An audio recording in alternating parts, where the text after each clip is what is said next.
Now, suppose use my story, do documentary to give people hope.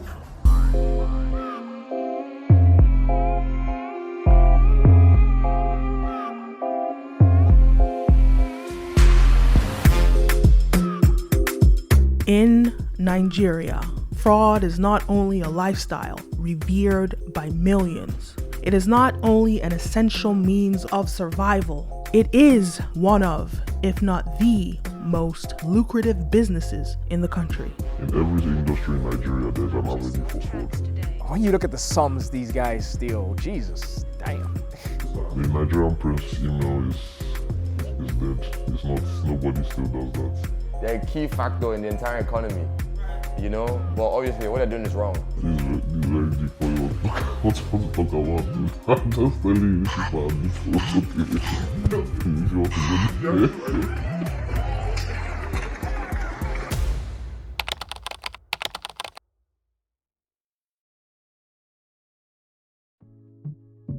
As much as I hate to admit it, fraud has made a lot of people that would not still be in poverty escape it. It has really brought a very heavy injection of capital into the Nigerian market. If you drive through Lekki right now, Lekki Phase 1 right now, you will see all sorts of young people that are out at all sorts of the days during the week. And you're wondering, what do these people do? How do these people drive all these cars that they drive? How do these people live the lifestyle where they are spending some people's annual or 10-year income sometimes on a daily basis, and the money doesn't seem to run out? What kind of business is it that these people are really doing? The lavish lifestyles of Nigeria's young and super rich flood social media. They own the latest luxury cars, clothes, and live in opulence. Comments of praise and worship flood their social media accounts. They are worshipped by the masses. Snapchat and Instagram is everything to these fraud boys. That's where they can show their opulence. They can. It's new money, and people with new money just love to show it. That's the name of the game. They want you to know that they are no longer living the life that they were brought into this world as. And when you think about it, that every 15, 16, 17-year-old boy is online, these are the people that their favorite stars look up to. So these are the people they look up to.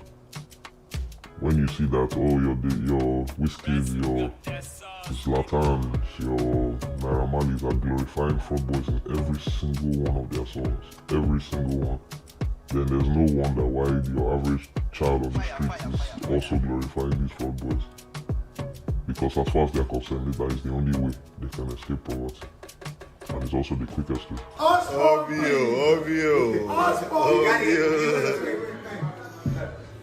Thank you for the hospitality. Yeah, we like money too much. We like money too much. And that's why money's worshipped. Billions of dollars of American stolen funds have been traced directly back to Nigeria. On a year-to-year basis, the FBI has found it very important to bring just like they did in the cocaine trade in Colombia, they've brought the fight to the source. So they want to try and interject it here before they can make it all back to the US, or before they want to try and know what's really happening here, so that they can understand why it's so bad and why it's so rampant. So they're trying to engrave into different criminal organizations, or at least try and understand. So they have boots on ground? They do. Other people are paid informants, so they have boots on ground, of course. 2020, the year of cracking down on these kingpins. There was Kingsley, also known as Jeff Sikora, who was pinned by EFCC for an alleged $8.5 million bank scam.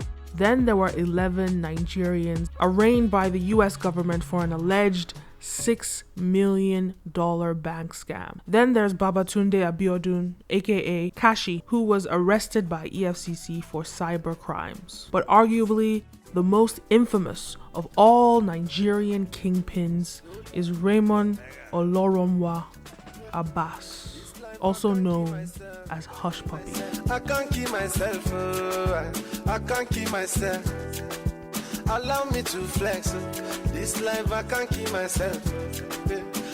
He was arrested in Dubai and extradited to the US. According to Dubai police, his entire gang was responsible for fraud up to $435 million. And the US government sued him, alleging that he has stolen hundreds of millions of dollars in BEC fraud. Business email compromise. The money they stole, the $35 million, belongs to the United States government for COVID-19 kits. The COVID-19 kits are going to be used to test people. So they hacked into their system or went through an email scam, and whoever's running that system thought it was maybe Nigeria or another country asking for COVID kits to buy. They fell for it, they logged in, and they stole their password. The same way OBOKK did Invictus Guy, as well as the 80 Nigerians. Nigerians have been doing BEC scams for a long time. Once they are able to hack into your system, once they're able to get your credentials and to clone your computer, they can start making orders or standing orders or approaching your bank or your customers on behalf of you. So then, if you're expecting a payment, for instance, of $1 million now, they would provide a standing order that all further payments between the two companies that are dealing with should be paid into a separate account that is not from the company that the fraudsters provide. So then, once the money is paid, this is where the complexity of the fraud starts to begin. Once the money has actually come in, now how do you get you see the US has gotten very good in tracking fraud money, so usually the money is sent out of the US almost immediately to a safe haven country where they know that what they call the money dies. So once the money gets into this country, the chances of recollection of recall drastically reduces. So that's why they say the money has died. There's no way they can get the money back. The US government sued Hushpuppi, accusing him of committing a $14.7 million fraud from a financial institution. And the most significant was the scheme to steal £100 million from the English Premier League football club. As devastating as Hushpuppi's crimes have been to his 1.9 million victims, his story is a compelling one, a tale of rags to riches.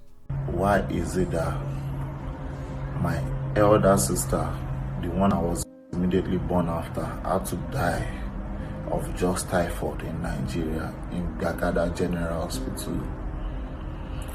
Why did my sister have to die? Because my parents didn't have enough money. Why did she have to die? Because they didn't attend to her quick in the hospital. Do you know how many families are suffering different kind of pain within their hearts because of negligence of the government? Because the government don't cater for them. I don't suffer for decades. I never enjoy reach 5 years safe. So now they look, say no, they're supposed to bring me back to come suffer. Say this no, now I must suffer. People not supposed to get hope. People no deserve hope. People now suffer them most they used to. And now even only me, now ain't get. And now look, say only that me I supposed to suffer. I no deserve enjoyment. I can't escape. I can't escape on our country. Just few years now, I don't they enjoy. This enjoyment never even mature. Just this small enjoyment where they enjoy. Look, say, meat where they chop for abroad. Now in they affect Nigeria. Now in make Nigeria no good. I don't deserve to chop meat. I don't deserve to wear better clothes. I don't deserve to look like human being. When you pull back the layers, you see a hustler that did everything in his power to make his way out of poverty. In a country with over 100 million people living in extreme poverty, a country where upward mobility is near impossible, this hunger for survival is relatable. At first, I just thought that they were just young kids who were just kind of getting into trouble, and that was just part of their growing up. But now I've come across people who literally have to do it to survive. They don't know of any other means to make money in their countries. The government doesn't have programs to take care of them, and so really it's kind of their last option. So would you say that the Nigerian government supports fraud? The Nigerian government does not support fraud, but they do not create enabling conditions for people to do without fraud. At least the people that are not so well off in society, there are not many options. The prospect for getting a good education or even a job are so low in this country that many people that naturally would not have an inclination to fraud are forced into it, because that's the only way they can see for survival. Because if you meet some of these fraud people, they are, unless they tell you what they do, you would never know. You would just think that they are very normal members of society. They go to church, they pay their tithes. They pay their tithes with fraud money, by the way.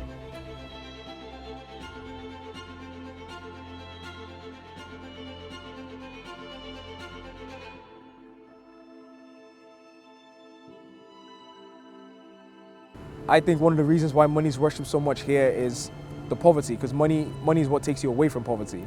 And you know, poverty keeps you looking backwards. It doesn't let you look forward. So as a result, you're doing everything to ensure you don't go back to poverty.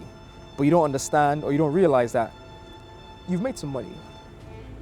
Now, what you need to do is find a way to continue making that money in a proper manner. Unfortunately, most of these guys, they've made the money through fraud, through corruption, through some inflated contract, whatever you want to call it. So they don't actually understand what it means to create value, to create industries. They don't.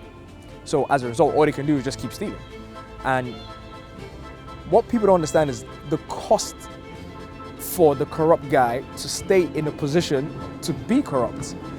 When he steals, he has to give this guy and this guy and this guy and this guy to cover his back. On one hand, you have an innocent victim.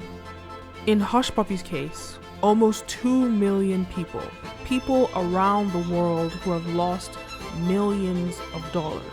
I do see a lot of comments from people who have fallen victims to scams, and it is kind of sad to read about. I mean, I get so many emails from people saying, "Oh, I've lost thousands of dollars. Can you help me?" And I wish I can. I don't really think that I'm that. You know, I'm not a detective or anything. I'm just really a storyteller who wants to just show what this part of the world is like and what kind of people are behind these scams. So yeah, there's unfortunately all kinds of sad stories out there of people falling for these types of things. But on the other hand, scamming is a lucrative business in Nigeria and has brought many people out of poverty. Are you saying that these high-level corporations are involved in the fraud? I would not necessarily say involved in fraud, but they are complicit in the fraud. Some of them are directly complicit. They know what's going on, but they allow it because they have loopholes in their guidelines that allow them to do so, and it also helps them make more money. The last recession that we had in this country, there was a serious shortage of foreign influx of currency, dollars especially, and many of these banks desperately needed this injection because all the big corporations, the large corporations that were previously investing into Nigeria were all pulling out. So the banks were desperate to get more FX coming in.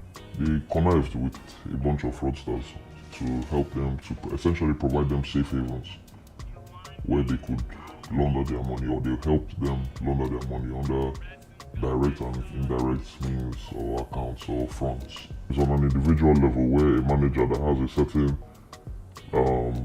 override capability or has an approval rating can just be easily compromised. I mean, the average salary of the average Nigerian is not really more when you consider the kind of poverty that people face in the country. See, you have to see that these people treat this thing like a side hustle. It gives them more income than their actual salary. So they go hard for their trade. Fraud extends from area boys all the way up to government institutions. You know, there's essentially a fraud template for every budget that you could have, whether it's just the person that wants to buy 100 megabytes of data because that's what they can afford for a day or two, to talk to whoever they're trying to across the world or to deceive whoever. or the people that invest as much as up to $1 million to buy some certain hacking tools or certain documentation that will help them perpetuate even larger fraud. Large-scale fraud, especially in this country, is very organized, it's very widespread. It spans different governmental agencies, banking, industries, political class. Even the systems that are put in place to check these fraudsters only create other fraudsters. How so? Okay, the EFCC is full of fraudsters. They are literally fixers that are billionaires today in Nigeria because they are the plug between EFCC and regular people. They are the ones that can tell you, okay, you have this problem with EFCC, I can make it go away, it's going to cost you this much. How do you know all this information? How do I know this information? I live in Lagos. And I live in Lagos, meaning that I have associates that are closely connected to these people. I have a lot of BDC friends that trade in Forex. I have a lot of friends that work in banks. I have friends that are lawyers. I have friends that work in EFCC. Also, I have friends that work in Nigerian police, DSS. In Nigeria, it's a matter of making enough money so when you get caught, you can buy your way out. Oh, you have $100,000 in the house. How about we just say you were not in the house and we just walk away with the money? While the fraud business is accessible to all, it is still very secretive. They are all mostly university graduates. They all have specialization in one thing or the other, which is why they are able to easily get visas to go around the world to set up bases, as they are called, or office stations. And once one of them gets there and sees that, okay, there are a few formats or templates we can work here, this is a good place to receive money, this is a good place to send money out of to use as a transit hub, or okay, there's no repatriation, there's no extradition treaty with another country, so this is a good safe haven for us to work from. Even from junior secondary school, there are what they call formats that kids are learning these days, that they pick up from Facebook groups, WhatsApp groups. There's carding, where information on different victims are harvested online through you can buy them on different websites, or people can get them themselves through hacking or through data stealing from just access. So if you have an insider in a company, you can pay them to get either the payment schedule or the payment logbook or the employee credentials that have all the name, address, social security, everything. They sell all these things online. You can buy for thousands of companies online. Not just their cards, they use their whole financial history, your whole credit profile, your whole. What do they do with it? How do they extract the money? There are different ways that they can do that. They can either start new credit lines on the person's name. They can either clone their banking information, get a bank to essentially detract their online banking and give the hackers access to it. They can use it to take over their email. They can use it to take over even their IRAs, their retirement funds, their pensions. They can use it to take out home equity. They can sell their house without their knowledge. Most Nigerians are involved in dating, what they call dating, which is where you look for vulnerable or naive people online to befriend or start relationships with, and then they try and trick them out of their money using different cons and schemes. International news media outlets, it hits different. They bang different when they're talking about crimes that have been perpetrated by Nigeria. When you read the news articles, that's when you'll be hearing most, worstest, blackest, most wickedest, highest, most dangerous, heinous. That's where you will hear words like that when they are reporting Nigerian criminals. Then they will mention Nigeria 10 times, regardless of the fact that the person that they're talking about has dual citizenship. They will forget that person is a citizen of their land. No, they will send him back to where whence he came from. They will remember that his father's father was Nigerian. Yeah, I get a lot of complaints. Some people say that I'm unfairly targeting Nigerians, and I don't mean to do that. I'm just kind of sharing stories of things that happened to me. And it turns out that a lot of these people that try to scam me do live in Nigeria. It's not the only place. It happens a lot in Ghana. It happens a lot in India. But I'm just trying to be real. I'm just trying to be honest as to where I'm seeing these scams happen. We don't have very good role models in this country. When you think that the people that are elected to take care of our affairs are really the biggest fraudsters in the country, then what do you expect for the young boys watching them trying to be like them? The most corrupt people are the ones who are making the laws about corruption. It starts from the politician. You have a politician who is indicted for stealing billions. He pays maybe 2% as his, whatever you want to call it, to get out of jail. Then he goes home and his people have a welcome party for him. They take this guy to church and do a Thanksgiving. That yes, you stole money, but you didn't go to jail, so thank God. Fraud is a corruption, I believe. Corruption, I guess, it's a crime. Fraud is also a crime. So they are like brother and sister crimes. The thing is, the corruption, I think, has led to the fraud. Beyond the many ways that scamming takes place within the Nigerian government, from the usage of public funds as personal monies, where the Nigerian government shines the most is during the elections. I mean, when you look at the fact that a lot of campaigns in the last election were mainly sponsored by fraud money,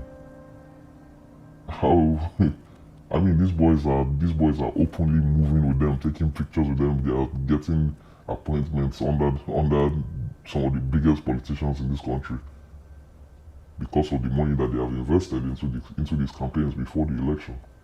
There are several ways the elections are rigged. There's the old-fashioned snatching and even stealing of ballots. This method often happens in more violent conditions. Another method is when parties deploy envoys who bribe voters to vote for their party. Then you have the thumbprinting method where riggers thumbprint on multiple voting sleeves. And then there's also some people who purchase multiple voters' cards. To be honest, there are as many methods as there are loopholes in the voting system. And because the system is analog, it is a lot easier to keep it flourishing. The political class in Nigeria is highly gullible, greedy, selfish. When elections are approaching, our politicians arm most of these jobless boys you find on the streets with weapons. They import them. To import weapons in Nigeria is no big deal, because we've talked about how porous the borders are anyway. Good. Arm these boys and eventually use them for politics or to see themselves through the elections, after which to disarm them becomes a problem. It becomes a problem because I've talked about they being greedy. They cannot part with what it takes to disarm them. That is, of course, taking care of them monetarily so that they could go set up on their own.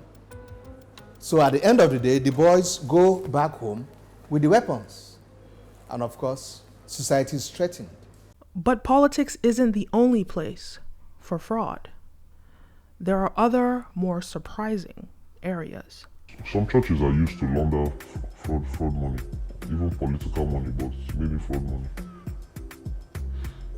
There's a very popular church in Anambra right now that their pastor is going viral on the internet every day because of some of the more overzealous fake healings that he does in the church. Most of these Igbo fraudsters, when they go back home during Christmas, because they watch his show all over the world online, he streams his church sermons all over the world.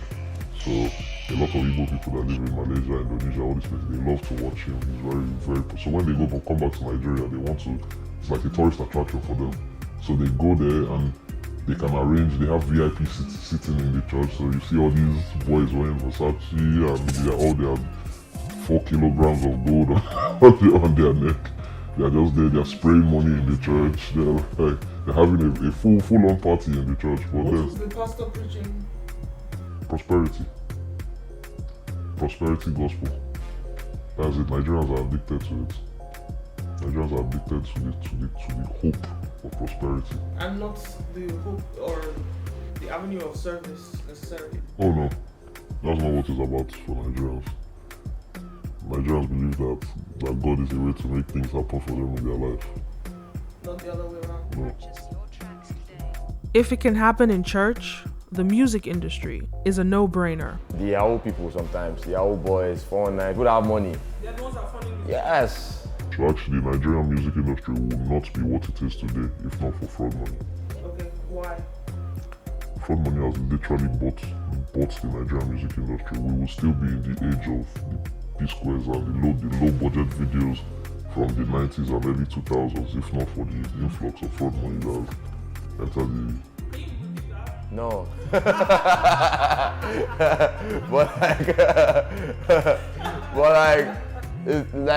They're a blessing to the industry, 100%. They're a big blessing, but it could be a curse just a few years after to a young artist. They're attached to him, you know. You owe him. To be honest, he has invested millions in you. You have to understand that some of these people are using this money as cover they're laundering it through entertainment.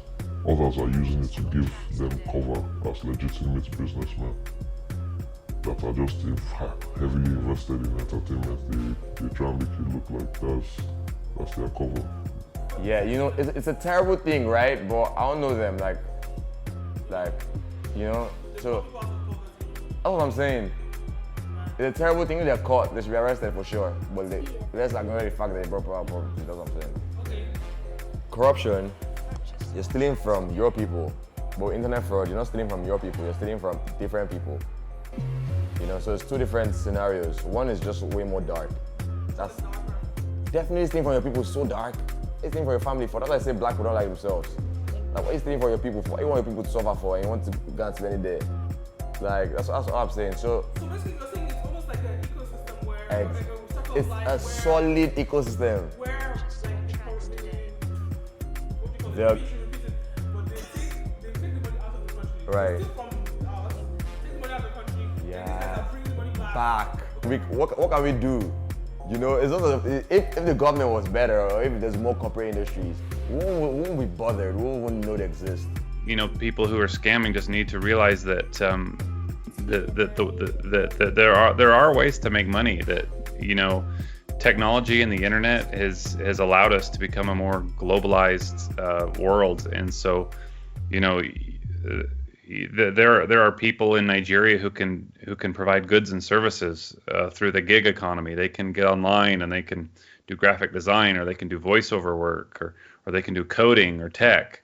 There's a lot of opportunities with the internet now. You know, these scammers are so clever. They're able to impersonate FBI agents or romance partners. They should be able to figure out ways to do honest work, I think. So I think that it's really twofold. We need to educate people who are falling for these scams, and then we just need to help the scammers see that there are legitimate ways to make a living. This life I can't keep myself. I can't keep myself. I can't keep myself. Allow me to flex. This life I can't keep myself. I can't keep myself. I can't keep myself. Allow me to flex. Many years me I done the good. Rock the mic, me I rock the show. Many hit songs when I go. Still them go say me I know they try. I see them complain of Kanye West. In speaking mind the people best. Everybody wants to be the best, but the world can do without the best. Akwake can sing it Jehovah. Nobody did that Jehovah. I say happen to my car. Declare them for I. In a thing cool of an eye. He do them like film. This life I can't keep myself. I can't keep myself. I can't keep myself.